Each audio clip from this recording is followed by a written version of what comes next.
সাল্লাল্লাহু আলাইহি ওয়াসাল্লাম সাহাবীদের মধ্যে অত্যন্ত বয়সে ছোট অথবা জ্ঞানে, অথচ জ্ঞানে এবং ইলমে অনেক গভীর পাণ্ডিত্যের অধিকারী একজন সাহাবী আব্দুল্লাহ ইবনে আব্বাস রাদিয়াল্লাহু তাআলা আনহুকে কয়েকটি উপদেশ করেছেন। যে চারটি উপদেশ বিশেষভাবে নবী করিম সাল্লাল্লাহু আলাইহি ওয়াসাল্লাম করেছেন, স্বর্ণের অক্ষরে সেই উপদেশগুলো আমাদের লিখে রাখা দরকার এবং নিজেদের অন্তরে সেগুলোকে গেঁথে রাখা উচিত।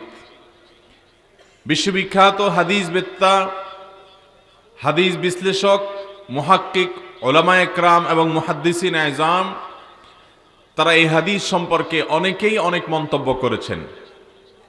কেউ কেউ বলেছেন যে এই হাদিস সম্পর্কে যদি কেউ কোনো বিষয়, এই হাদিসের কোনো অংশ সম্পর্কে যদি কেউ না বুঝে থাকে কিংবা এই হাদিসটি সম্পর্কে যদি কারোর ধারণা না থাকে, তাহলে একজন মুসলিম হিসাবে এটা তার জন্য অজ্ঞানতা ছাড়ার কিছুই নয়। ইসলাম জানবে আর এই হাদিসটি সম্পর্কে জানবে না, এটি হতে পারে না। ইসলামের মৌলিক কিছু নীতিমালার কথা এই হাদিসে, কয়েক লাইনের এই হাদিসে নবী করিম সাল্লাল্লাহু আলাইহি ওয়াসাল্লাম বলে দিয়েছেন। শুধু তাই নয়, আমাদের আজকের জীবনে এবং আগামীর জীবনে যত সমস্যা আছে বা যত সমস্যা আসবে, সকল সমস্যার সমাধানের মৌলিক একটা রুট, মৌলিক একটা পন্থা এবং পথ এ হাদিসে বাতলে দেওয়া হয়েছে। আমরা যে হতাশা, ডিপ্রেশন, পেরেশানিতে অনেক সময় ভেঙে পড়ি এবং নানা কারণে আমরা যে দুনিয়াতে বিপর্যস্ত হই, বিপদের মুখোমুখি হই, এই পরিস্থিতিতে একজন ইমানদারের জন্য অসাধারণ একটি রোড ম্যাপ বলে দেওয়া আছে হাদিসের মধ্যে। যে হাদিস একজন ইমানদারকে যে কোনো বিপদ আপদে, যে কোনো বিপর্যয়ে তার কর্মপন্থা কি হবে সেটিকে পরিষ্কারভাবে বাতলে দিয়েছে এবং এর মাধ্যমে এই কঠিন পরিস্থিতিতে আমরা উত্তরণের পথ খুঁজে পাবো ইনশাআল্লাহ। মুহতারাম হাজরিন, হাদিসটি বর্ণনা করতে গিয়ে আব্দুল্লাহ ইবনে আব্বাস রাদিয়াল্লাহু তাআলা আনহু বলেছেন, কুনতু খালফান নবী সাল্লাল্লাহু আলাইহি ওয়াসাল্লাম, আমি নবী করিম সাল্লাল্লাহু আলাইহি সাল্লামের পেছনে ছিলাম ইয়াউমান, একদিন। এখানে প্রসঙ্গত বলে রাখি, আব্দুল্লাহ ইবনে আব্বাস রাদিয়াল্লাহু তাআলা আনহু এমন একজন সাহাবী যিনি নবী করিম সাল্লাল্লাহু আলাইহি সাল্লামের একাধারে চাচাতো ভাই ছিলেন, আবার তিনি বয়সে অনেক ছোট মানুষ ছিলেন। এ হাদিস বর্ণনা করার সময় তার বয়স ছিল অনেক মুহাদ্দিসদের মতে মাত্র 9 বছর। মাত্র 9 বছরের একজন কিশোর, একজন বালক এই মহামূল্যবান হাদিস বর্ণনা করছেন। শুধু এই হাদিস নয়, সবচেয়ে বেশি সংখ্যক হাদিস বর্ণনা করেছেন যারা, সেই বিরল ব্যক্তিত্বদের মধ্যে থেকে অন্যতম একজন হলেন এই আব্দুল্লাহ ইবনে আব্বাস রাদিয়াল্লাহু তাআলা আনহু, যিনি উস্তাজুল উম্মাহ। গোটা মুসলিম মিল্লাতের ওলামায়ে কেরাম, যত ইমাম আছেন, যত পণ্ডিত আছেন, সমস্ত ওলামায়ে কেরাম, সমস্ত পণ্ডিতদের উস্তাজ বলা যেতে পারে, মুআল্লিম বলা যেতে পারে। তার ইলম থেকে উপকৃত হওয়া ছাড়া আল্লাহর জমিনে কোনো আলেম, কোনো ইমাম ইমাম হওয়ার সুযোগ নাই, কোনো আলেম আলেম হওয়ার সুযোগ নাই আব্দুল্লাহ ইবনে আব্বাস রাদিয়াল্লাহু তাআলা আনহুর জ্ঞান থেকে আহরণ করা ছাড়া। বয়স কত বলেছিলাম? 9 বছর বয়সে হাদিস বর্ণনা করেছেন। এরপর নবী করিম সাল্লাল্লাহু আলাইহি সাল্লাম যে খুব বেশি দিন বেঁচে ছিলেন তা না। কোন কোন ইতিহাসবিদদের মতে, কোন কোন বর্ণনা মতে হিজরতের মাত্র 3 বছর আগে তিনি দুনিয়াতে এসেছেন, জন্মগ্রহণ করেছেন। তার মানে নবী করিম সাল্লাল্লাহু আলাইহি সাল্লাম দুনিয়া থেকে যখন চলে গেছেন তখন তার বয়স হলো প্রায় 13 বা তার কাছাকাছি সময়। আপনি চিন্তা করুন, এত অল্প বয়সের একজন বালক, এরকম একজন তরুণ, তিনি শুধুমাত্র আমাদের না, স্বয়ং সাহাবীদের মধ্যে ওমরে ফারুক রাদিয়াল্লাহু তাআলার মতো মানুষ, আবু বকর সিদ্দিক রাদিয়াল্লাহু তাআলার মতো মানুষ, নবী করিম সাল্লাল্লাহু আলাইহি সাল্লামের শ্বশুর যারা, বয়সে নবী করিম সাল্লাল্লাহু আলাইহি সাল্লামের চাইতেও বেশি যাদের ছিল বয়স, সেই মানুষগুলো যারা নবী করিম সাল্লাল্লাহু আলাইহি সাল্লামের সান্নিধ্য, সংস্রব ওনার চাইতে আরো বেশি দিন পেয়েছেন, সেই মানুষগুলো পর্যন্ত ওনার কাছ থেকে ইলম নিতেন, অনেক কিছু জিজ্ঞাসা করতেন। অমুসলিমরা একবার অবাক হয়ে জিজ্ঞাসা করলো, তোমরা কেমন যে আব্দুল ইবনে আব্বাসের মতো একটা বালকের পেছনে ঘোরাফেরা করো, একটা বালকের পেছনে তোমরা চলাফেরা করো, তাকে এত সম্মান করো, এটা কেমন হলো? একটা বালককে এত ইজ্জতের কি আছে? একটা প্রশ্ন করলেন যথাসম্ভব ওমর রাদিয়াল্লাহু তাআলা আনহু, যে ইদা জাআ নাসরুল্লাহ এর ব্যাখ্যা কি? বাহ্যিকভাবে এর ব্যাখ্যা দেখলে মনে হচ্ছে কোনো আনন্দদায়ক সংবাদ দেওয়া হয়েছে। আল্লাহ বলেছেন, যখন আল্লাহর সাহায্য এবং বিজয় আসবে এবং দেখবে দলে দলে লোক ইসলামে প্রবেশ করছে, তখন তোমরা আল্লাহর তাসবিহ মাখা প্রশংসা জ্ঞাপন করো, ইস্তেগফার করো। এই হলো সূরা ইজা জাআ নাসরুল্লাহর খোলাসা কথা। তো এখানে দলে দলে লোক ইসলামে আসবে, আল্লাহর সাহায্য আসবে, বিজয় আসবে, তখন করণীয় ঠিক করে দিয়েছেন। এটা তো আনন্দের একটা সূরা। কিন্তু তিনি ব্যাখ্যা করলেন না, এটা বেদনার একটা সূরা। এই সূরায় নবী করিম সাল্লাল্লাহু আলাইহি সাল্লামের ওয়াফাতের সংবাদ দেওয়া হয়েছে। ওয়াফাতের কথা লেখা নাই, কিন্তু আল্লাহর সাহায্য এবং চূড়ান্ত বিজয় হয়ে যাওয়ার মানে হলো নবী করিম সাল্লাল্লাহু আলাইহি সাল্লামের কাজ শেষ, ওনার যাওয়ার সময় হয়ে গেছে। তখন সবাই মাথা নত করলেন যে হ্যাঁ, এ বালক সাধারণ কোনো বালক নয়। এর অন্যতম একটা কারণ হলো, আপনারা অনেকে শুনে থাকবেন, সহিহ বুখারীতে বর্ণিত হয়েছে, নবী করিম সাল্লাল্লাহু আলাইহি ওয়াসাল্লাম একদিন ভোর রাতে তাহাজ্জুদের নামাজের জন্য উঠেছেন। কোন নামাজের জন্য উঠেছেন? তাহাজ্জুদের নামাজের জন্য। তিনি তাহাজ্জুদের জন্য উঠেছেন। আজকাল তো এরকম পানি সাপ্লাই সিস্টেম ছিল না, ট্যাপ সিস্টেম ছিল না, আরো মরুভূমি, পানি এমনিতেই দুষ্প্রাপ্য, কষ্টসাধ্য ছিল পানি সংগ্রহ করা, আবার সাপ্লাইয়ের এই সিস্টেমও ছিল না। তো আব্দুল্লাহ ইবনে আব্বাস রাদিয়াল্লাহু তাআলা আনহু নবী করিম সাল্লাল্লাহু আলাইহি সাল্লামের সাথে রাতে ছিলেন। বয়সে কিন্তু ছোট মানুষ। তিনি নবী করিম সাল্লাল্লাহু আলাইহি সাল্লামকে ঘুম থেকে উঠতে দেখে, দুঃখিত, ঘুম থেকে উঠছেন নবী করিম সাল্লাল্লাহু আলাইহি সাল্লাম, তার আগে আব্দুল্লাহ ইবনে আব্বাস রাদিয়াল্লাহু তাআলা আনহু আঁচ করেছেন যে তিনি ঘুম থেকে উঠে প্রতিদিনের মতো আজও তিনি ওয়াশরুমে যাবেন, ওয়াশরুমের কাজ সারবেন, ওযু করবেন এবং তাহাজ্জুদে দাঁড়াবেন। নবী করিম সাল্লাল্লাহু আলাইহি সাল্লাম যখন ওয়াশরুমে গেলেন, তিনি পানিটা রেখে দিলেন। এমন জায়গায় রেখে দিয়েছেন যে একটু আগেও না একটু পিছেও না, মানে বিচক্ষণতার সাথে, যেই জায়গা রাখলে ওনার নিতে সবচেয়ে বেশি উপকার সহজ হবে এবং কোনো কষ্ট পেতে হবে না, কোনো বেগ পেতে হবে না, কোনো বিব্রতকর পরিস্থিতির মধ্যে পড়তে হবে না, ঠিক সেই রকম জায়গায় পানি রেখে দিয়েছে।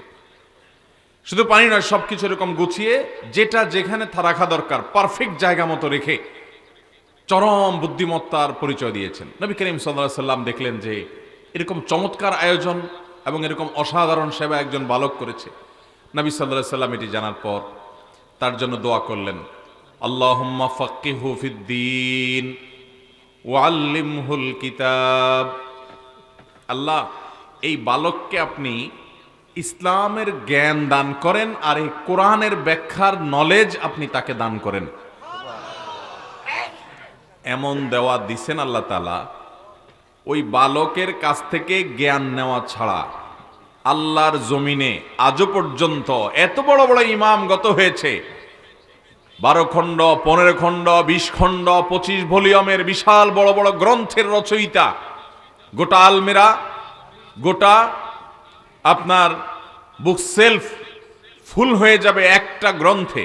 এত বড় বড় গ্রন্থ, বহু গ্রন্থ, কালজয়ী গ্রন্থের রচয়িতারা, যাদেরকে আমরা ইমাম হিসাবে স্মরণ করি, ইসলামের ইতিহাসের মহান পণ্ডিত ব্যক্তিবর্গ, একজনও নাই যে আব্দুল্লাহ ইবনে আব্বাস রাদিয়াল্লাহু তাআলার ইলম থেকে উপকৃত হওয়া ছাড়া কোরআনের তাফসীর বা ইসলাম বুঝার সাধ্য আছে।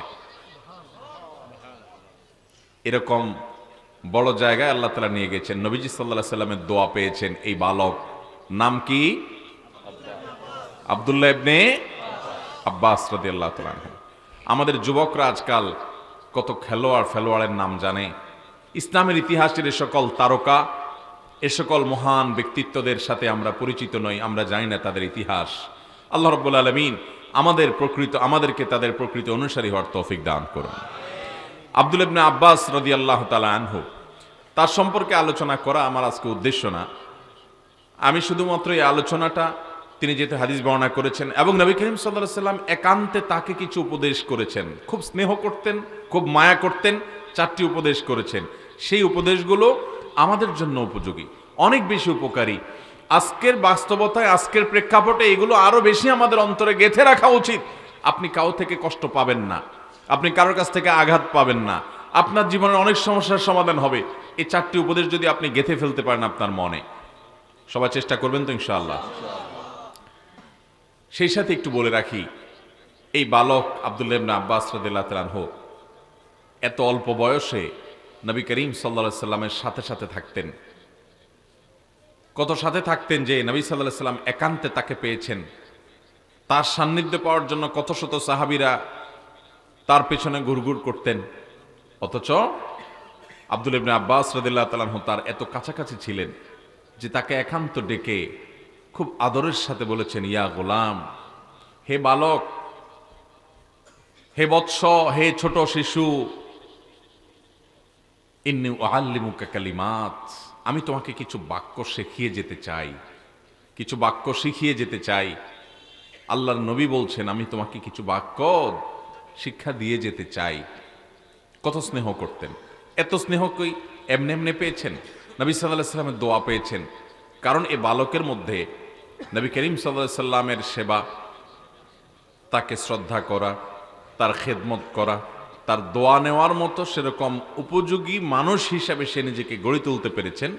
এই জন্য আল্লাহ নবীর দোয়াও পেয়েছেন এবং এমন দোয়া করেছেন, আল্লাহুম্মা ফাক্কিহু ফিদ্দীন ওয়া আল্লিমহুত তাওয়ীল, আল্লাহ ইসলামের জ্ঞান তাকে দেন, কোরআনের ব্যাখ্যা তাকে বুঝার তৌফিক দেন। এমন বুঝাই বুঝছেন, এমন জানাই জানছেন যে আজও পর্যন্ত কোন আয়াতের তাফসিরে বড় বড় মুফাসসির, তার পরের কথা মুফাসসিরদের তাফসির পড়া ছাত্র যারা আজকের ওলামায়ে কেরাম, আব্দুল্লাহ ইবনে আব্বাস রাদিয়াল্লাহু তাআলা কি বলেছেন সেটা খোঁজার চেষ্টা করেন।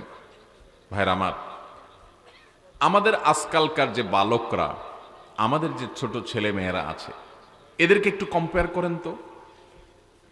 শুধুমাত্র আব্দুল্লাহ ইবনে আব্বাসের কথাই নয়, আব্দুল্লাহ ইবনে ওমর রাদিয়াল্লাহু তাআলা আনহুর ইতিহাস যদি আপনি শুনেন, আপনি অবাক হয়ে যাবেন। অনেকে জেনে থাকবেন যে আব্দুল্লাহ ইবনে ওমর রাদিয়াল্লাহু তাআলা আনহু বয়সে অনেক ছোট ছিলেন।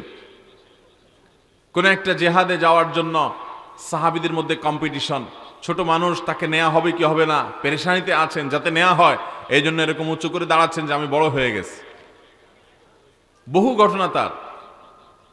নবী করিম সাল্লাল্লাহু আলাইহি সাল্লাম একবার উপস্থিত সাহাবীদেরকে বললেন, একটি প্রশ্ন করছি আমি, কে উত্তর দিতে পারবে? মুসলমানের সাথে একটা গাছের তুলনা চলে, সে গাছ কোনটা বলো দেখি। সাহাবীদেরকে প্রশ্ন করলেন কে? নবী করিম সাল্লাল্লাহু আলাইহি সাল্লাম। সবাই চুপ, কেউ বলার সাহস করছে না। কোন গাছ, কোনটা বলে আবার কোন বিপদে পড়ি। সবাই চুপচাপ। আব্দুল্লাহ ইবনে ওমর রাদিয়াল্লাহু তাআলা আনহু মজলিসে ছিলেন, কিন্তু ছোট মানুষ ছিলেন।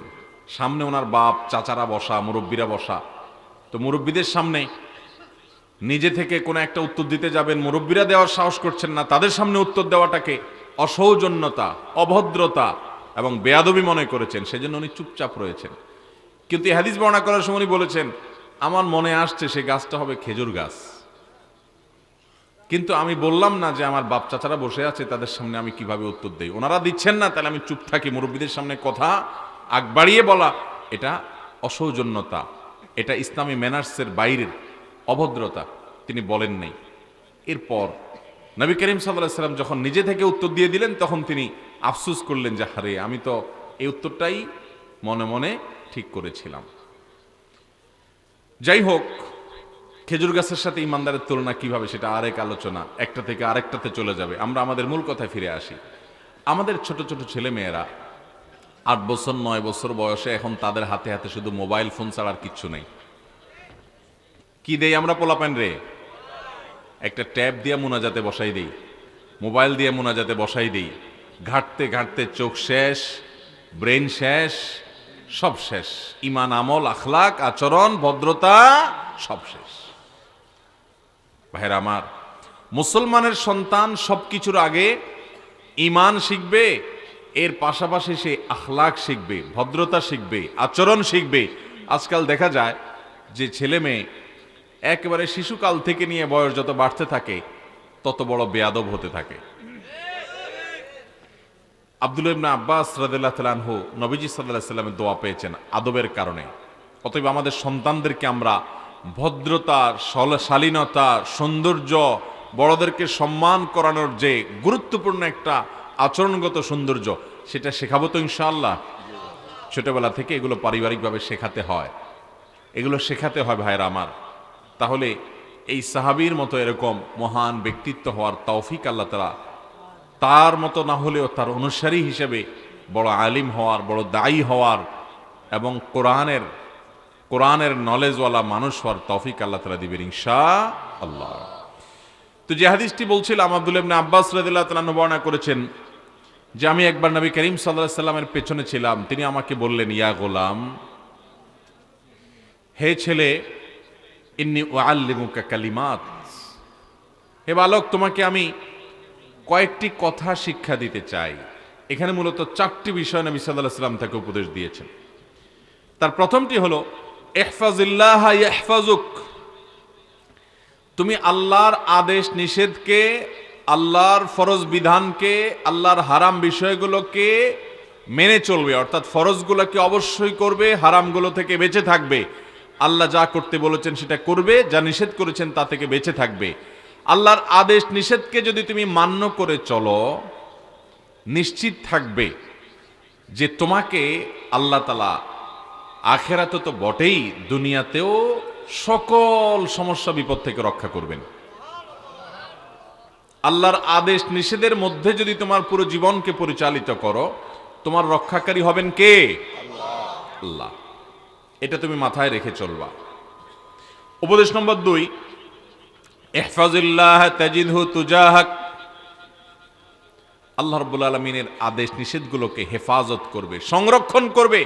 আল্লাহর কোনো ফরজ নির্দেশ, কোনো নির্দেশ পেলে সেটাকে মানার জন্য জান প্রাণ চেষ্টা করবে, কোনোভাবেই সেটাকে নষ্ট করবে না, এটাকে অবহেলা করে এটাকে কখনো নষ্ট করবে না। তুমি আল্লাহর বিধিবিধানগুলোকে যদি রক্ষা করে চলো, তাজিদহু তুজাহাক, আল্লাহর সাহায্য তুমি তোমার চোখের সামনে দেখতে পাবা। ভাইরা আমার, আমরা আজকাল ইসলাম ঝেড়ে ফেলে দিয়ে তারপরে দুনিয়ার উন্নতি চাই। মুসলমানের উন্নতির মূল পথই হলো আল্লাহ এবং তার রাসূল সাল্লাল্লাহু আলাইহি সাল্লামের বাতানো পথ। ওই পথের বাইরে গিয়ে মুসলমান কখনো উন্নতি করতে পারবে? নবী করিম সাল্লাল্লাহু আলাইহি সাল্লাম সে কথা বলে দিয়েছেন, ইহফাজিল্লাহ তাজিদহু তুজাহাক, তুমি আল্লাহর প্রতিটি কথাকে হেফাজত করবে, অর্থাৎ মেনে চলবে। আল্লাহর কোন নির্দেশকে নষ্ট করবে না, পাই পাই করে প্রতিটি কদমে কদমে প্রতিটি বিষয়কে তুমি মেনে মেনে চলার চেষ্টা করবে, কোনোটাকে নষ্ট করবে না। যদি এমন করে চলতে পারো, তাজিদহু তুজাহাক, তুমি আল্লাহকে, আল্লাহর সাহায্যকে তোমার সামনে দেখতে পাবে, পেছনে না, একেবারে সামনে আল্লাহর সাহায্য তোমার দিকে আসবে। আল্লাহ তাআলা সাহাবীদেরকে সাহায্য করেন নাই? কিরকম সাহায্য করছেন ভাই? মাত্র 10 বছর সময় মদিনাতে পেয়েছেন। কয় বছর? 10 বছর। 10 বছরে একজন মানুষ চাকরি বাকরি শুরু করলে শুধুমাত্র হাবভাব বুঝতে বুঝতেই 10 বছর চলে যায়। একটা ফ্যামিলি গরিব থেকে ধনী হতেও 10 বছর যথেষ্ট না, বহু বছর চাকরি করা লাগে, 2 নম্বর পথেও পারে না, হালাল পথে পটিব। অথচ মাত্র 10 বছরে সাহাবা একরাম গোটা পৃথিবীর সবচাইতে দুর্বল শক্তি থেকে সারা বিশ্বের সুপার পাওয়ারে পরিণত হয়েছেন। কয় বছর সময় নিয়েছেন? 10 বছর। আমাদের দেশে বা পৃথিবীর গণতান্ত্রিক অনেক দেশে সরকার 5 বছর 4 বছরের জন্য ক্ষমতায় আসে, 2 টার্ম 3 টার্ম থাকার পরও মনে হয় যে আরো অনেক কাজ বাকি। একটা দেশের অবকাঠামো বা এগুলো ঠিক করতে 10 বছর 20 বছর কেন, সরকারের পরে সরকার বদলে চেহারা বদলাতে এত সহজে পারা যায়। সেখানে গোটা বিশ্বের চেহারা পরিবর্তন করে দিয়েছেন সাহাবীরা। কয় বছরে? মাত্র 10 বছরে। সবচেয়ে দুর্বল মানুষ নিজের মাতৃভূমিতে থাকার অধিকার পর্যন্ত পান নাই, বিতাড়িত হয়েছেন, স্বাধীনতা থেকে বঞ্চিত করা হয়েছে, সেখান থেকে নিজের মাতৃভূমি উদ্ধার করে স্বাধীনতা অর্জন করেছেন। শুধু তাই নয়, গোটা বিশ্বকে পায়ের নিচে নিয়ে এসেছেন। কয় দিনে? 10 বছরে। তাদের কাছে কি ছিল? অ্যাটম বোমা ছিল, পারমাণবিক বোমা ছিল, ট্যাঙ্ক ছিল, বোমার বিমান ছিল, কি ছিল? আল্লাহর শপথ, তাদের মূল শক্তি ছিল ঈমান এবং তাকওয়া এবং নেকামলের শক্তি। এই শক্তি এত এত বড় শক্তি, আল্লাহ তাআলা কোরআনে কারীমে এই জন্য বলেছেন, ওয়ালা তাহিনু ওয়ালা তাহজানু ওয়ালা তাহিনু ওয়ালা তাহজানু ওয়া আনতুমুল আ'লাউনা ইন কুনতুম মুমিনিন।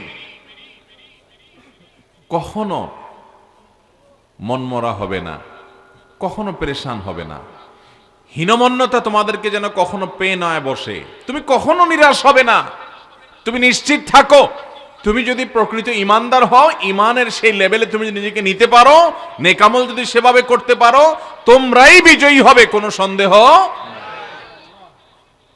অতএব ভাইরা আমার, সব কিছুর আগে আমার ঈমান, আমার তাকওয়া, আমার সালাত, আমার যাকাত, আমার হজ, আমার তাহারাত, আমার আচরণ, আমার আখলাক, আমার লেনদেন, আমার কাজ কারবার, প্রতিটি বিশ্বাস, প্রতিটি কাজ, প্রতিটি কর্ম, প্রতিটি পদক্ষেপকে কোরআনের আলোকে, সুন্নাতে রাসূল সাল্লাল্লাহু আলাইহি সাল্লামের আলোকে যদি সাজাতে পারি, আল্লাহ নবী সাল্লাল্লাহু আলাইহি সাল্লাম সে আব্দুল ইবনে আব্বাস রাদিয়াল্লাহু আনহুকে বলেছেন যে ইহফাজিল্লাহ তাজিদহু তুজাহাক, আল্লাহর বিধিবিধানগুলোকে যদি হেফাজত করে চলো, একেবারে পুঙ্খানুপুঙ্খ করে মেনে চলো, পরিপূর্ণভাবে যদি মেনে চলো, আল্লাহর সাহায্যকে, আল্লাহকে তুমি সামনে পাবা, পিছনে না, সামনে পাবা। ব্যক্তিগত সমস্যা বলেন, সমষ্টিগত সমস্যা বলেন, জাতিগত সমস্যা বলেন, ইমানদারের সকল সমস্যার সমাধানের মূল সূত্র হলো আল্লাহর আনুগত্য এবং পূর্ণ ঈমান। এটা যদি থাকে, সে যেখানে হাত দিবে ওখানে আল্লাহ তাআলা স্বর্ণ বানিয়ে দিবেন ইনশাআল্লাহ। সাহাবীদেরকে আল্লাহ বানান নাই? নবী করিম সাল্লাল্লাহু আলাইহি ওয়াসাল্লাম জান্নাতুল সাহায্য দেখান নাই? ইসলামের ইতিহাসের সোনালী যুগের স্বর্ণ মানবদের, তাবেঈনদেরকে, তাবেঈনদেরকে আল্লাহ তাআলা দেখান নাই? অর্ধ পৃথিবী তারা শাসন করেন নাই? করেছে। ভাইরা আমার, তো সেই জায়গায় আমাদেরকে যেতে হবে। নবী করিম সাল্লাল্লাহু আলাইহি ওয়াসাল্লাম সে উপদেশ করেছেন কাকে? আব্দুল্লাহ ইবনে আব্বাস রাদিয়াল্লাহু তাআলা আনহুকে। খুব আদর করতেন, তাকে স্নেহ করতেন। সেই উপদেশটা আমরা জানতে পারলাম। অতএব আমরাও আমল করব তো ইনশাআল্লাহ। প্রতিটি বিষয়ে আমার রবের আদেশের উপরে পৃথিবীর কোনো আদেশ আর আমার জন্য জীবন দিব, কি নিষেধ করেছেন তার জন্য আমি জীবন দিব। প্রয়োজন হলে এর নাম হলো ঈমান, এর নাম হলো তাকওয়া, এর নাম হলো গোলামি, এর নাম হলো আবদিয়ত, এর নাম হলো মুসলমানিত্ব, এর নাম হলো সারেন্ডার করা। এটা ছাড়া মানুষ মুসলমান হতে পারবে?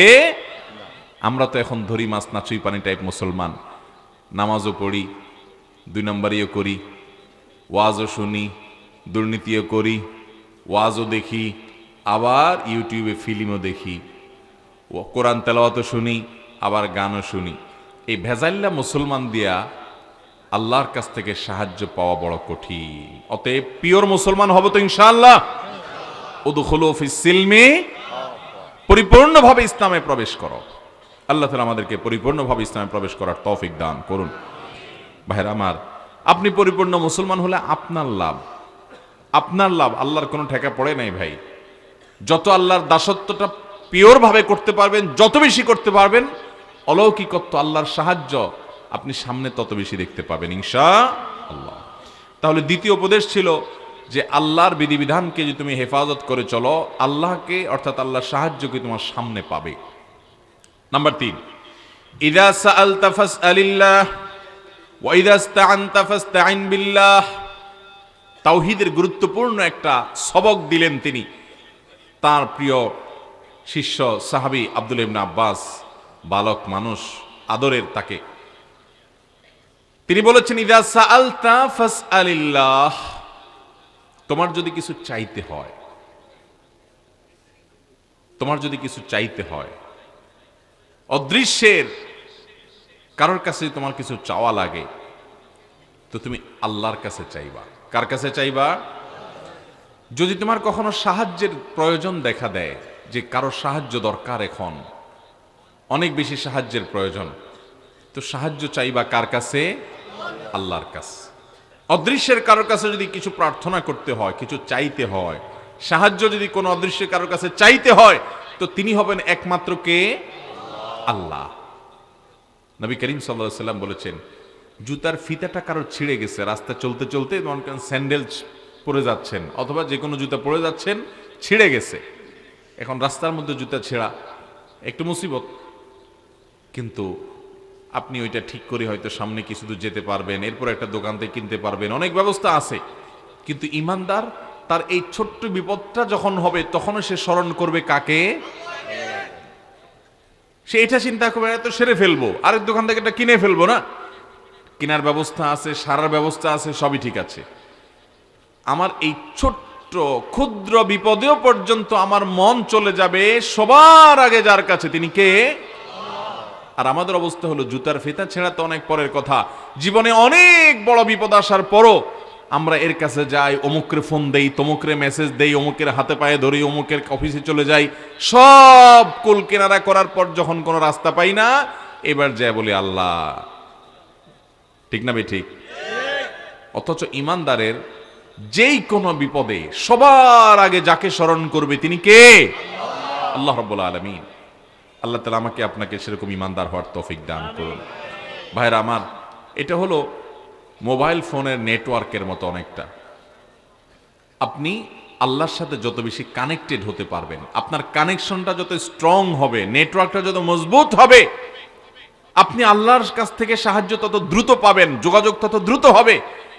আর এটা নির্ভর করবে যে আপনি আল্লাহকে কত বেশি স্মরণ করেন। যদি দেখেন যে না, একেবারে কোনো বিপদে সে একেবারে শেষ পর্যায়ে গিয়ে আল্লাহর কথা স্মরণ হয়, তার আগ পর্যন্ত আল্লাহর কথা মাথায়ও আসে না, ওই অমুকের কথা, তমুকের কথা, অমুক মামু, অমুক খালু, অমুক পাওয়ারওয়ালা, অমুক শক্তিওয়ালা, অমুক পয়সাওয়ালা, তাদের কাছে দৌড়ান, অমুকের হাই হ্যালো, আমার বিপদ হয়েছে, আমার এই সমস্যা হয়েছে, সবার কথা মনে পড়ে। আল্লাহর কথা মনে পড়ে ঠেকায় পড়ে গেলে যখন দেখেন আর কোনো উপায় নাই, এবার এসে বলেন আল্লাহ আপনি ছাড়া উপায় নাই। এরকম যদি হয় তাহলে বুঝবেন যে আপনার নেটওয়ার্কটা 4 দাগের মধ্যে 1 দাগ আছে, তাও নিবু নিবু করে। বুঝেন না এই কথা? আর যদি আপনার যে কোনো সমস্যায় সাথে সাথে সবার আগে স্মরণ হয় ওই আরশে আজিমের মালিকের কথা, যে আমার রব সব দেখছেন, তার হাতেই সব কিছু, অতএব একটা জুতার ফিতাও ছিঁড়ে গেলে সাথে সাথে আল্লাহ আপনি আমাকে এই ছোট বিপদ হলেও সেখান থেকে আপনি উদ্ধার করেন। আমি এটাকে যত সহজ মনে করছি, আপনি সহজ না করলে সহজ নয়। এই সবক যদি আপনি নিতে পারেন তাহলে বুঝতে হবে আপনার নেটওয়ার্ক আল্লাহর সাথে 4 দাগ পরিপূর্ণ আছে, স্ট্রং আছে, 4G নেটওয়ার্ক আছে, 5G নেটওয়ার্ক আছে, এবং খুব মজবুত কানেকশন আছে ইনশাআল্লাহ। ভাইরা আমার, আল্লাহ রাব্বুল আলামিন আমাদেরকে সেরকম ঈমানওয়ালা হওয়ার তৌফিক দান করুন। ঈমানগুলো একবার ঠুনকো হয়ে গেছে ভাই। আমরা আমাদের রবকে চিনি না, রবের গোলামদের কাছে দৌড়াই। এর চাইতে বড় ছোট লোকে আর কি আছে ভাই? আপনি কোনো মালিকের কাছে ধর্ণা না দিয়া মালিকের দাসানুদাস, মালিকের গোলাম, মালিকের অধীনস্থ ক্ষুদ্রাতি ক্ষুদ্র কোনো কর্মচারীর কাছে যায়া তার সেবা দাস হচ্ছেন কোনো কাজ পাওয়ার জন্য, কোনো কাজ থেকে উদ্ধারের জন্য, কোনো সমস্যা থেকে উত্তরণের জন্য। আপনি কোনো ব্যক্তির দাসানুদাসের কাছে যাচ্ছেন, মালিকের কাছে না, যে এটা মালিকের জন্য অনেক বড় অপমানকর। আরশে আজিমের মালিক, সব কিছু যার হাতে, আল্লাহ রাব্বুল আলামিনের কাছে না চেয়ে, তার দিকে না যেয়ে তার গোলামদের দুয়ারে দৌড়াচ্ছেন, তাদের অফিসে অফিস দৌড়াচ্ছেন, এটা আল্লাহর শানে, এটা আল্লাহর শানে বেয়াদবি, এটা ঈমানের সাথে যায় না। এই জন্য ঈমানদার সব কিছুর আগে সাহায্য চাইবে কার? আল্লাহ। প্রত্যেক রাকাত নামাজে এই বিষয়টা কত ইম্পর্টেন্ট হলে, কত গুরুত্বপূর্ণ হলে, প্রতি রাকাত নামাজে আল্লাহ রাব্বুল আলামিন সূরা ফাতিহা আমাদেরকে শিক্ষা দিয়েছেন, ইয়্যাকা না'বুদু ওয়া ইয়্যাকা নাস্তাঈন। আল্লাহ শুধু আপনারই ইবাদত করি এবং আপনার কাছেই, এই যে সাহায্য শুধু কার কাছে চাই? আল্লাহর কাছে চাই। আমাদের সমাজের অনেক ভাইরা আছেন যে মামু খালুর কাছে দৌড়ায়, এটা যেরকম আছে মামু খালুর কাছে যান, সমস্যা নেই, কিন্তু আপনার ঈমান থাকবে যে তার হাতে নাই, আসল চাবিকাঠি কার হাতে? অতএব ওই জায়গায় আগে দরখাস্ত জমা দেই, এরপরে এসব করা যায়, ওখান থেকে হুকুম হলে এদের মাধ্যমে হবে, না হলে হবে, এটা হবে আপনার বিশ্বাস। অনেক কপাল পোড়া মুসলমান আছে, অনেক কপাল পোড়া মুসলমান আছে, জমজমের পানি খাওয়ার পর আবার নোনা পানিতে যায়, জমজমের পানি খাওয়ার পর আবার তার কাছে জমজমের পানি আছে, সেটা না খায় সে নোনা পানি খায়। এরকম অনেক ছোট লোক মুসলমান দুনিয়াতে আছে। তার দৃষ্টান্ত কি? সন্তান হয় না, ব্যবসার উন্নতি নাই, ভোটে দাঁড়াইছে, জিততে চায়, দুনিয়ার কোনো উদ্দেশ্য আছে, মাকসাদ আছে, এটা হাসিল করবার জন্য সে ওই কোথাকার কোন মাজারে চলে যায়, মাজারে যায় সেজদা দেয়, মাজারে যায় বাবার কাছে দোয়া করে, মাজারে যিনি শায়িত তার কাছে প্রার্থনা করে, তার ওখানে মান্নত করে, তার ওখানে সিন্নি দেয়, তার ওখানে দান সাদাকা করে এবং বসে বসে কান্দে। কেন কান্দে? তার দুনিয়ার উন্নতির জন্য। এই লোকটা ইমানদার নিজেকে দাবি করে, সে আল্লাহকে চিনে, আল্লাহর পরিচয় জানে, সে জানে যে আল্লাহই হলেন একমাত্র সত্তা যিনি কাদির, সবকিছু করতে সক্ষম, আর কেউ না, সব সৃষ্টি আর তিনি স্রষ্টা। এই কপাল পোড়া জানে, তারপরও মহান সৃষ্টিকর্তা আর মহান মালিকের কাছে না যাইয়া মালিকের একজন দাসের কাছে যায় গোলামি করছে। এর চাইতে বড় কপাল পোড়া, এর চাইতে বড় বেয়াদব, আল্লাহর সামনে বেয়াদবি করার মতো মানুষ আল্লাহর জমিনে আরেকটা নাই। এই জন্য তাকে শিরক বলা হয়েছে, আর শিরকের অপরাধকে জুলমে আজিম বলা হয়েছে, এবং এটা আল্লাহ তাআলা মাফ করবেন না তওবা ছাড়া দুনিয়া থেকে গেলে। এরকম কপাল পোড়া আমাদের মধ্যে আছে না নাই? আহা ভাইরা আমার, এই শিরক আমরা অনেকভাবে করছি। অনেকে ভালোবাসেন, আপনি এমন ভালোবাসা বাসেন তার জন্য জীবন দিতে পারবেন। জীবন যদি কারোর জন্য দিতে হয় ভালোবাসায়, তিনি কে? একমাত্র আল্লাহ। আমার জীবন যদি কারোর ভালোবাসায় বেলানোর মতো ইমানের শক্তি আমার মধ্যে থাকে, তো তিনি কে হবেন? একমাত্র আল্লাহ রাব্বুল আলামিন। যার নির্দেশে আমি গভীর রাত পর্যন্ত জেগে থাকবো, যার ভালোবাসায় আমি গভীর রাত পর্যন্ত জেগে থাকবো। আজ মুসলমান রাত 1টা 2টা 3টা পর্যন্ত জেগে থাকে কাফেরের খেলা দেখার জন্য। আল্লাহর ভালোবাসায় ফজর পর্যন্ত জাগার তৌফিক হয় না। আল্লাহ এই দুর্ভাগা হতভাগা মুসলমানিত্ব থেকে আমাদেরকে পিওর এবং খাঁটি মুসলমান হওয়ার তৌফিক দান করুন। ভাইরা আমার, নফসের গোলামি করে শয়তানের কথা শুনে বহু সময় কাটাইছেন। আসেন একটু আল্লাহর গোলামি কিছুদিন করে দেখেন। আমি আল্লাহর শপথ করে বলতে পারি, আল্লাহর দাসদের গোলামি করে যে তৃপ্তি পাইছেন, যতটুক পাইছেন, আরশে আজিমের মালিকের গোলামি করলে তার চেয়ে অনেক বেশি মজা পাবেন ইনশাআল্লাহ। সালহাতু সঙ্গে বুদি দিল খারাস, আজমুদে এক জামানা খাকে বাস। বহুকাল তো ভাই পাথর হয়েছিলেন, আসেন না একটু মাটি হয়ে দেখেন, একটু চোখের পানি ফেলে, একটু সেজদায় লুটিয়ে পড়ে। খেলার জন্য তো বহু রাত জাগছেন, আসেন না একটু শীতের সময় ফজরের সময় উঠে আল্লাহর মহব্বতে আরামের ঘুম হারাম করে কম্বলটা ফেলে দিয়ে আসেন একটু ওযু করে সেজদায় লুটিয়ে পড়ে দেখেন। আল্লাহর শপথ করে বলছি, আপনার অন্তরে এক ধরনের স্বাদ অনুভব হবে যে আমি আমার মালিককে সেজদা নিবেদন করতে পারছি, আলহামদুলিল্লাহ। বহুত কপাল পোড়া শুয়ে আছে, আল্লাহ আমাকে তৌফিক দিয়েছে, কৃতজ্ঞতায় মাথা অবনত হবে, আল্লাহ শুকরিয়া আদায় করতে পারবেন। চেষ্টা করবেন তো ইনশাআল্লাহ? ভাইরা আমার, আল্লাহর সঙ্গে ভালোবাসা শিরক করছি আমরা, শিরক। ওয়াল্লাযীনা আমানু আশাদ্দু হুব্বাল লিল্লাহ, যারা আল্লাহর প্রতি ঈমান আনছে, যারা আল্লাহকে চিনছে, এরা আল্লাহকে সবচেয়ে বেশি ভালোবাসে। আল্লাহর সাথে কারোর ভালোবাসা কোনো তুলনা চলে না। এইরকম ভালোবাসা আসছে। ভাইরা আমার, যে ভালোবাসায় সুমাইয়া রাদিয়াল্লাহু তাআলা আনহা জীবন দিয়ে দিয়েছেন, কোনো এটার জন্য কোনো আফসোস হয় নাই। যেটার জন্য হামজা রাদিয়াল্লাহু তাআলা আনহু শাহাদাত বরণ করেছেন, কোনো আফসোস হয় নাই, প্রাউড ফিল করেছেন। হামজা রাদিয়াল্লাহু তাআলা জীবন দিয়েছেন, হাজারো লাখ সাহাবী জীবন দিয়েছেন, আল্লাহর মহব্বতে ভালোবাসা তারা প্রাউড ফিল করেছেন, এবং হাসতে হাসতে এই পথ তারা বরণ করেছেন। জীবন দেওয়ার মতো পরিস্থিতি পরিবেশ আমাদের সব সময় আসে না ভাই, কিন্তু আল্লাহর নির্দেশ পালন করার জন্য জীবন না, জীবন অনেক পরে, আল্লাহর নির্দেশ পালনার্থে কম্বলটা ত্যাগ করতে হবে। জীবন পরে ত্যাগ করেন, ফজরের সময় কম্বল ত্যাগ করার মতো সৎ সাহস রাখবেন তো ইনশাআল্লাহ? ভাইরা আমার, আল্লাহর ভালোবাসায় সবকিছু ত্যাগ করব। এমনকি একটা মেয়ের সাথে আপনার হারাম সম্পর্ক হয়ে গেছে, আপনি শয়তানের প্ররোচনা করে ফেলেছেন, আপনি জানতে পেরেছেন আল্লাহ তাআলা বিবাহ বহির্ভূত সম্পর্ককে হারাম করেছেন, এবং এটাকে মহা অপরাধ এবং কবিরা গুনাহ হিসেবে চিহ্নিত করেছেন। এর ভয়ঙ্কর শাস্তি আল্লাহ তাআলা নবী সাল্লাল্লাহু আলাইহি সাল্লামকে মেরাজে নিয়ে দেখিয়েছেন। এই শাস্তি এড়াবার সুযোগ নাই। সবচেয়ে কঠিন শাস্তি বিবাহিত মানুষ যখন জেনা লিপ্ত হবে তার ইসলামের দণ্ডবিধিতে। এসব জানার পর আল্লাহ তাআলার এই নিষেধাজ্ঞার কথা মাথায় রেখে আপনি লজ্জিত হয়ে আল্লাহর মহব্বতে, আল্লাহর ভালোবাসা, আপনার দুনিয়ার এই 2 নম্বর ভালোবাসাকে কাট করে দিলেন। চেষ্টা করা যাবে ইনশাআল্লাহ? ভাইরা আমার, ত্যাগের মধ্যে, আল্লাহর মহব্বতের কারণে যে ত্যাগ হয়, ত্যাগের মধ্যে অসম্ভব শান্তি আছে। আসিয়া ফেরাউনের স্ত্রী নিজের স্বামীকে ত্যাগ করে ছেড়ে দিয়েছে। কার মহব্বতে? আল্লাহর মহব্বতে। লস করছেন না লাভ করছেন? এমন লাভ করছেন, হাজার হাজার বছর চলে গেছে। আজও পৃথিবীতে আসিয়াকে মহব্বত করা, শ্রদ্ধা করা, এহতেরাম করা, সম্মান করা, স্যালিউট জানানোর মতো মানুষ পৃথিবীতে অভাব হয় না, কিয়ামত পর্যন্ত হবেও।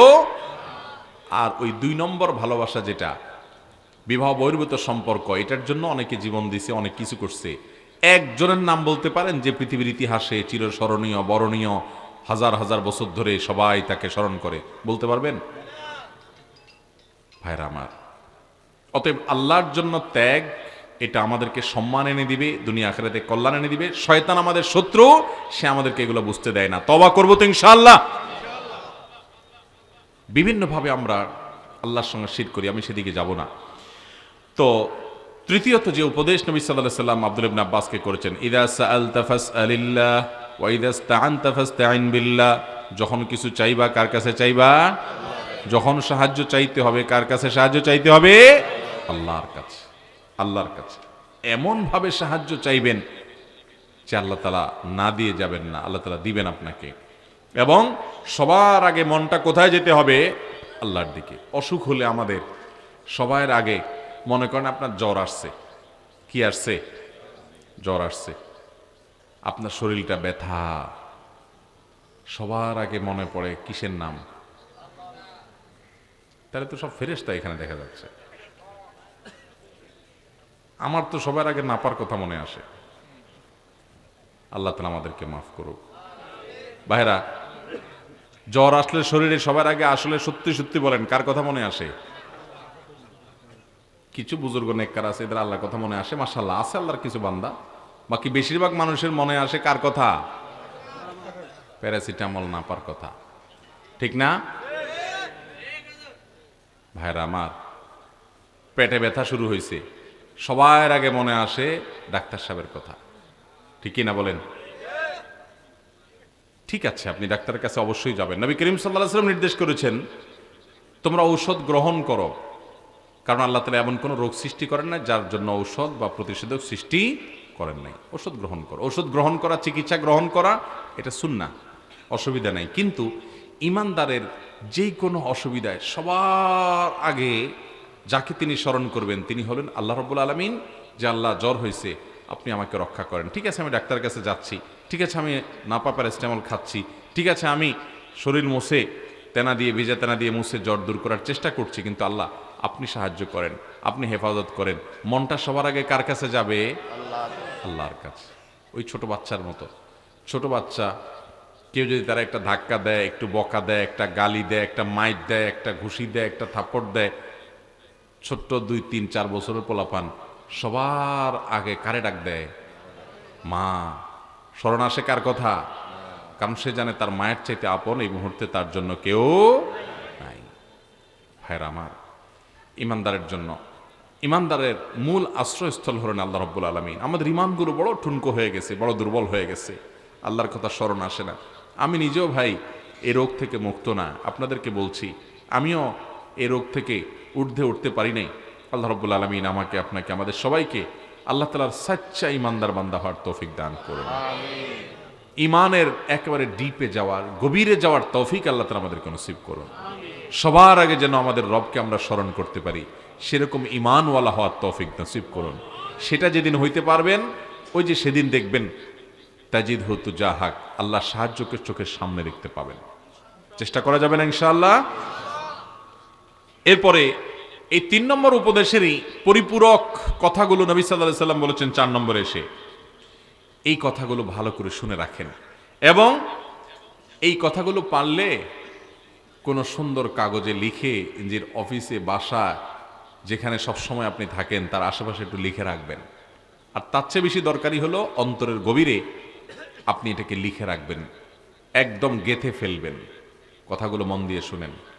তিনি বলেছেন, ওয়া আলাম জেনে রাখো হে ইবনে আব্বাস, হে বৎস, হে বালক, ভালো করে মাথায় রাখবা, জেনে রাখবা, আন্নাল উম্মাতা লাউ ইজতামাআত আলা আন ইয়ানফাউকা বিশাইইন, গোটা পৃথিবীর সকল মানুষ যদি ডিসিশন নেয়, শুধু জাতীয় সংসদে না, শুধুমাত্র জাতিসংঘে না, গোটা বিশ্বের সব মানুষ মিলে যদি ডিসিশন নেয় যে তোমার কোনো উপকার করবে, সিদ্ধান্ত নিয়ে নিচ্ছে আপনার উপকার করা, সিদ্ধান্ত নিচ্ছে পৃথিবীর সকল দেশের প্রেসিডেন্ট, সকল দেশের প্রধানমন্ত্রী, রাজা মহারাজা, সকল দেশের নাগরিক সবাই মিলে ঐক্যবদ্ধ হয়েছে যে এই একটা মানুষকে আমরা রক্ষা করব, উপকার করব, সিদ্ধান্ত যদি সবাই নিয়ে নেয়, লাম ইয়ানফাউকা ইল্লা বিশাইইন ক্বাদ কাতাবাহুল্লাহু লাক, মনে রাখবা সবাই মিলে সিদ্ধান্ত নিও, আল্লাহ তোমার জন্য যতটুকু কল্যাণ এবং উপকার লিখে রেখেছেন তার থেকে এক চুল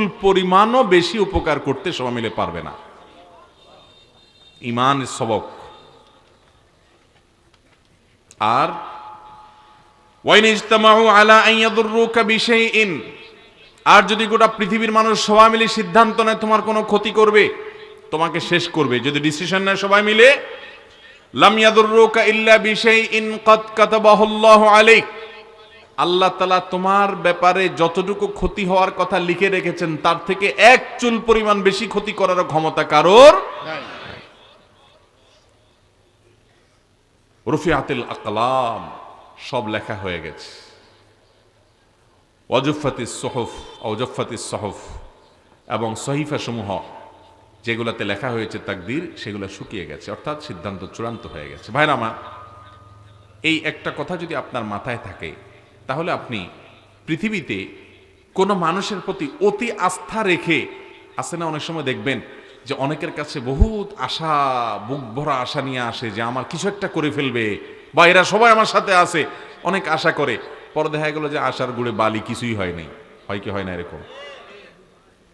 আবার অনেক সময় দেখা যায় ভয়ে তটস্থ, হায় রে আমার তো রক্ষা নাই, আসলে কিছুই হয় না। এরকমই হয় কি হয় না? তো এই ভয় এবং আশা, এই দুইটা জায়গায় আপনার ব্যালেন্স হয়ে যাবে যদি এই হাদিসের অংশটা আপনি মাথায় রাখতে পারেন যে পৃথিবীর কোনো মানুষের প্রতি আমার ভরসা নয়। ঠিক আছে, সবাই আমার ফেভারে আছে, সবাই আমার পক্ষে আছে, আমার আশা করা যায় ভালো কিছু হবে, কিন্তু এদের এই ফেভার আর পক্ষের কোনো ভ্যালু নাই। ফায়সালা উপর থেকে হয়, আরশ থেকে হয়, তাকদীরের আলোকে হয়, অতএব আমাকে ধর্ণা সেখানে দিতে হবে। এরা ভালো কিছু করলে সেটা সেখানকারই ফায়সালা, এখান থেকে ভালো কিছু না হলে সেটাও সেখানকারই ফায়সালা। অতএব এদেরকে দেখে আপনি আনন্দে আত্মহারাও হওয়ার কিছু নাই, আবার আবার মানুষের ভয় ভীত হওয়ারও কিছু নাই। এই জন্য ইমানদার সব সময় ভরসা করবে কার উপর? আল্লাহর উপর। আল্লাহর উপর যখন ভরসা করবেন তখন আপনার অবস্থা হবে এরকম, সবাই পক্ষে আসলেও আপনি লাফাবেন না, আবার সবাই বিপক্ষে চলে গেলেও আপনি ভেঙে পড়বেন না। আপনি পরিপূর্ণ আস্থা রাখবেন কার উপর? আল্লাহর উপর। ঈমানের শক্তি আপনাকে মানসিকভাবে চাঙ্গা হতে সাহায্য করবে, মনোবল বৃদ্ধি করবে। আপনার মনোবল পৃথিবীতে কেউ ভাঙতে পারবে না। দেয়ালে পিঠ থেকে গেছে, পিছনের দেয়াল, সামনে বিপদ, এরপরে ইমানদার জানবে, বিশ্বাস করবে যে লা তাকনাতু মির রাহমাতিল্লাহ, আল্লাহর রহমত থেকে নিরাশ হওয়া যাবে। ওমাই ইয়াকনাতু মির রাহমাতিল্লাহ মির রাহিল্লাহ ওয়ালা ইয়াইআস মির রাহিল্লাহ ইল্লাল কওমুল কাফিরুন, আল্লাহর রহমত থেকে বেঈমান ছাড়া কেউ নিরাশ হতে পারে না। শেষ মুহূর্তেও তার ভরসা আস্থা থাকবে কার উপর? আল্লাহর উপর। দেখবেন কারোর কাছ থেকে আঘাত পাইছেন, কষ্ট হবে না, কারণ আপনি অনেক আশা করছেন যে এ আমার উপকার করবে, সাপোর্ট করবে, কিন্তু আপনার তো জানা আছে ওর উপকারের কোনো ক্ষমতা নাই। যদি সে সাপোর্ট না করে বুঝবেন এটা ফায়সালা ছিল না, এর হাতে কিচ্ছু নেই। আর যদি এক জায়গা থেকে খুব ক্ষতির আশঙ্কা করছেন, ভেঙে পড়বেন না, নিশ্চিত থাকেন যতটুকু ক্ষতি আপনার নসিবে লেখা আছে ততটুকুই হবে, এর বেশি হবে না। টেনশনের কোনো কারণ নাই। আস্থা রাখবেন আল্লাহর উপরে, দোয়া করবেন, কানেকশন করবেন সেখানে, ওখানে দরখাস্ত জমা দিয়ে এরপরে তদবির করবেন। ঠিক আছে না ইনশাআল্লাহ? আল্লাহ রাব্বুল আলামিন আমাকে, আপনাকে, আমাদের সবাইকে এই মহামূল্যবান হাদিসটার উপর আমল করার তৌফিক দান করুন। ঈমানের সবকটা আমরা অন্তরের ভেতরে বসায় নেব তো ইনশাআল্লাহ।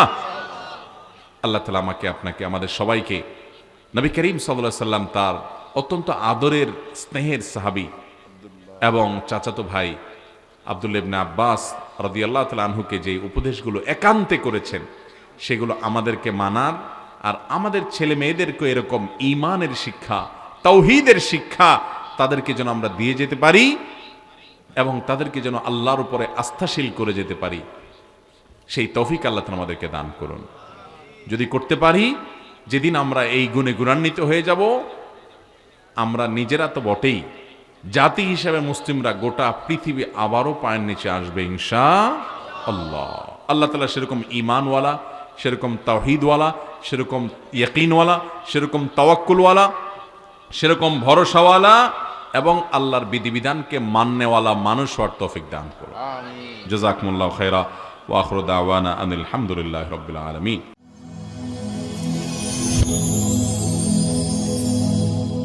Rose TV 24.